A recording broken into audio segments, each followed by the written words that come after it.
hanging out in the sun for?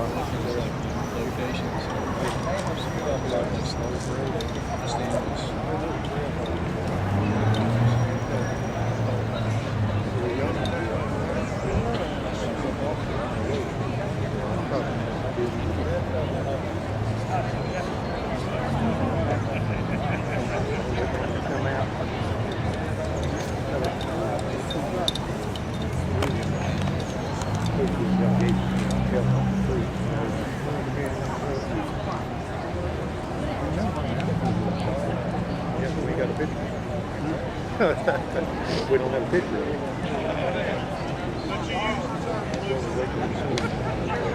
Is that dress cool? He always throws a monkey. Is that dress cool? If I go like this, it's cooler.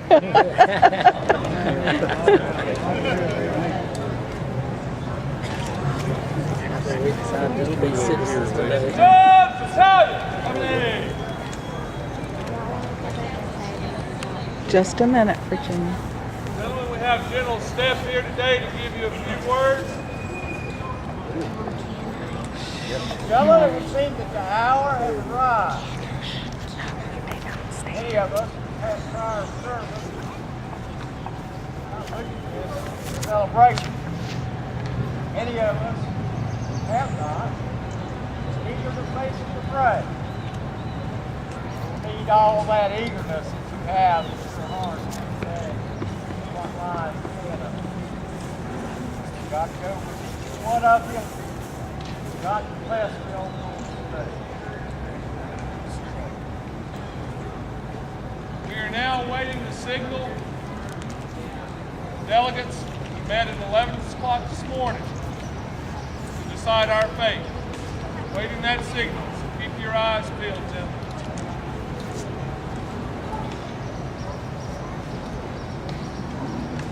We're a hat. Maybe come on about it.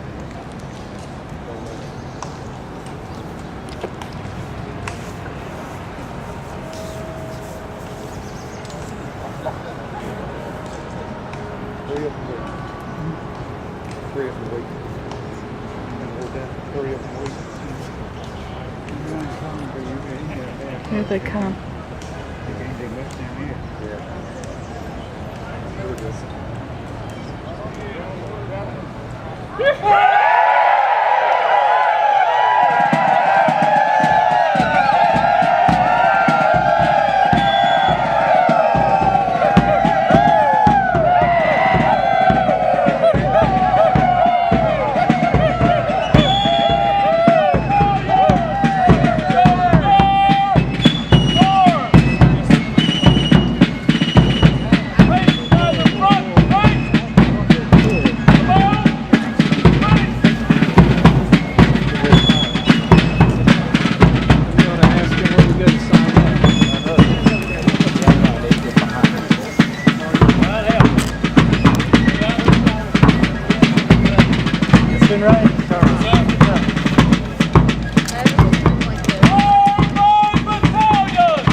An elevation. Aim! March! Move! I didn't. That's not loud at all.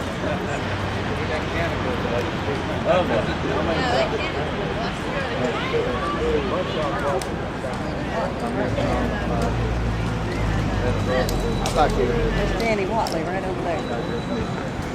That was it you saw out in the fire department? Fire department stuff. What happened?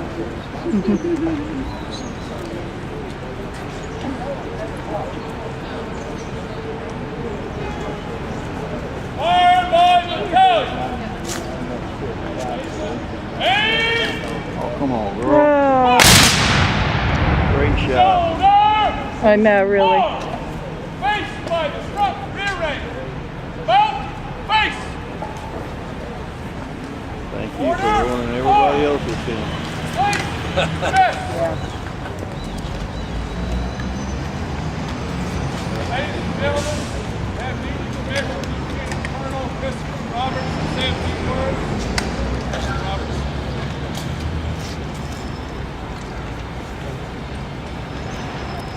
Fellow citizens of the old North State, I've been called upon this day to say a few words that perhaps will reach into your soul, stir your heart with passion. This is indeed a momentous day. The delegates in our great conference signed into being the ordinance of secession. And North Carolina once again soon to be heard. We have not seen these days the end of the war with England. We have made a bold statement. The people of North Carolina will dictate our own fate.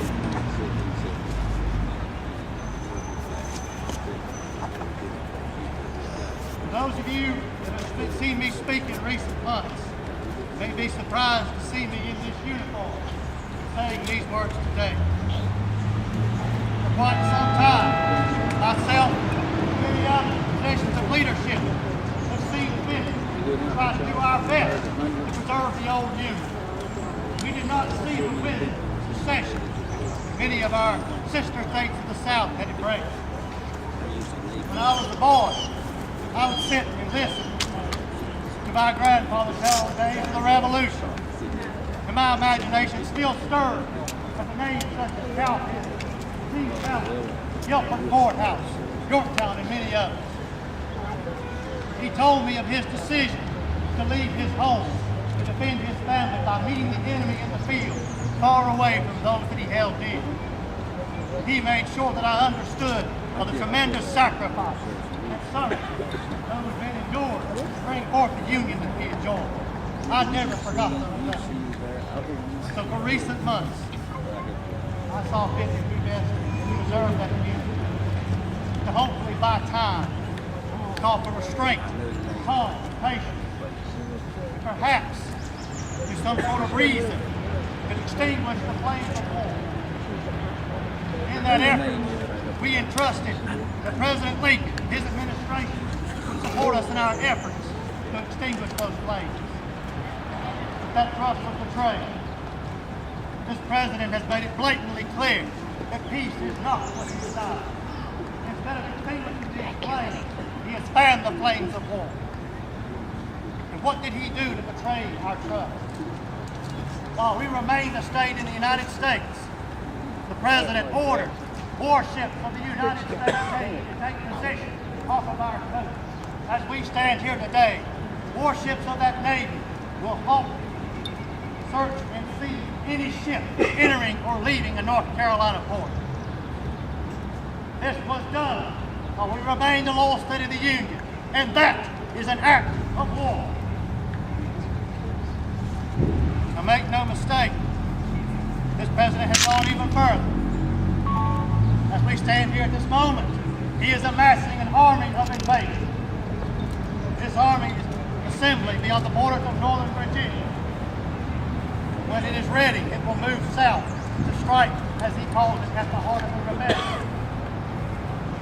Now, all of my efforts to bring forth peace, preserve the Union, I realize were forlorn.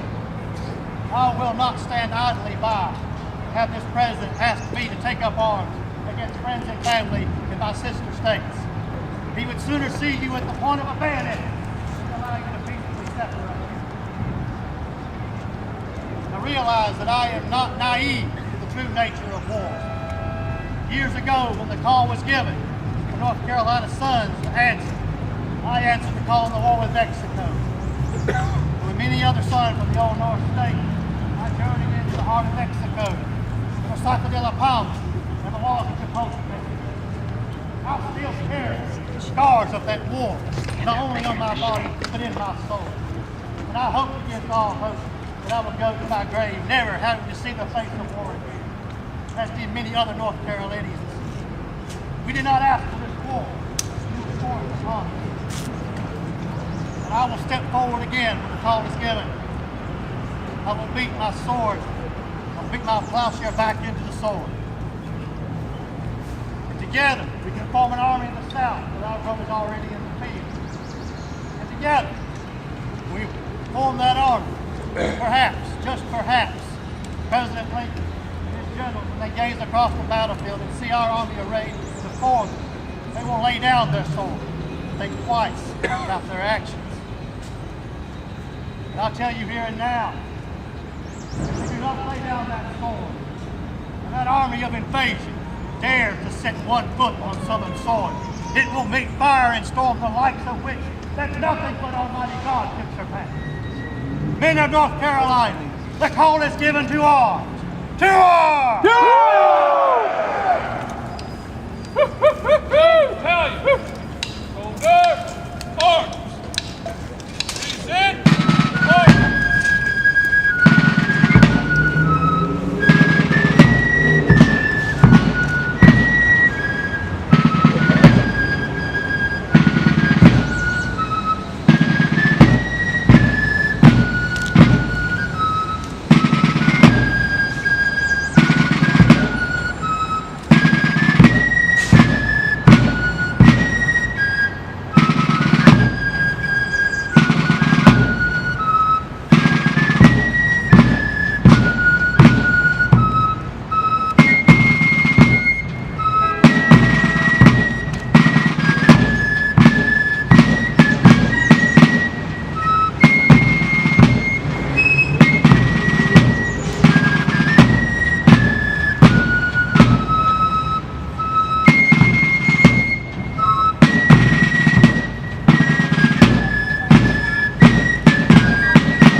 Program is now going to move over to the second